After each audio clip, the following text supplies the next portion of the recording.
welcome back to another morning word. Thank you for joining us. For those new to this is where I share a couple-minute video, really just sharing from my own personal Bible study. Why? Because I wanted to see your life go from here to here. Because I really believe this. When God says, I come to give you life and life more abundantly, I know that truly does come to pass if you follow his wisdom. Because I've seen it in my own life, and I believe that God wants to do it in your life. Well, how do we do that? Well, God says, as a man thinketh in his heart, so is he. If we can change our thinking, if we can take on God's principles, start to think like God, there is nothing that you can't achieve. There is no valley that you can't come through, and no mountaintop that you can't reach. I truly believe that. So let's really get into this. Gotta say, not a pastor, not a preacher, not an evangelist or anything like that. I'm just someone who fell in love with God, fell in love with his word, saw the results, and just wanted to see that in your life too. So let's get into this. You've got a pen, get a piece of paper, take notes, but also take massive action on what you're hearing today. So God bless you. Let's get into this. We're going to be reading from the book of Judges, which is the 7th book of the Bible, and we're going to be reading from chapter 17, verse 6, and it reads this, very short one today. In those days, Israel had no king, and everybody did as he saw fit. We're going to call this morning's word a lack of leadership, a lack of direction. Israel at this time had no leadership.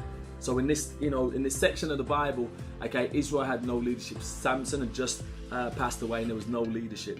Now, with the absence of leadership, the people lacked a moral standard and a moral compass. So everybody just did what they saw fit. Like, there was no one telling me what to do. I'm just going to do whatever I feel is good. Now, that seems great.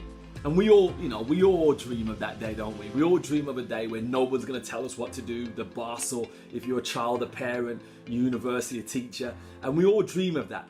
But the truth is, if you left a child, okay, yes, they'd be at home and they'd eat all the sweets, wouldn't they? They wouldn't get up out of bed to go to school if there's no parents around. They'd eat what they want. They would go to bed late. They would watch inappropriate things. That would happen with no leadership. And as an adult, we're like, yo, it wouldn't be great if you had no boss, no one telling you what to do. You could surf the net for 3 hours, still get paid, okay? Turn up when you want, turn up in 11 o'clock instead of 9 o'clock, leave when you want because you can't be bothered. We'd all love that, right? In our hearts, we're like, yeah, no leadership is great. But what would happen to the state of our economy, the state of our country, if there was no leadership for children, if there's no leadership in our business, if there's no leadership, okay, of the country? It would become a moral disaster, and that's what we saw in the nation of Israel. So it's not as great as you think when there is no form of leadership. We all need some form of leadership. Doesn't matter who you are, we all need leadership, which quote unquote, also means guidance. So here's the question of the morning. Do you believe that you require no leadership? Do you believe that you are so special that you don't require any leadership? Here's the lesson of the day.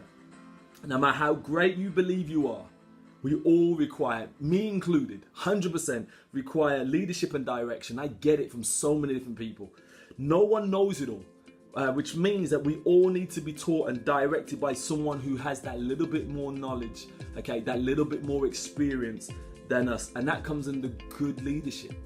If you still need to learn, it means that you need to be led by someone, taught by someone, okay? It's not a weakness to say that you need help. It's actually a great strength. So here's the action of the day. Ensure that you find good leadership for your life to flourish. Find leaders in business, in family, in finances, in your spirituality, in your health. Find those people who can help lead you to the life that God really wants for you. Do not be stubborn and say, no one can tell me anything. If that's you, I can tell you now that your life will be destroyed. And we don't want that for your life. We want your life to flourish and be the best that it can be. So God bless you. Thank you for joining us. As we always say with Gen Hope, God's gift to us is life. What we do with that life is our gift back to God. Please share this video with one person. If you can't share the video, share the principle. That's more important actually. And the reason I say that is because if we can change the mindset of one person, we could change a community. And if we could change a community, guess what? We could actually change the world. How exciting is that? And it starts with just changing the mindset of people. So God bless you, and see you soon for another morning word. God bless you.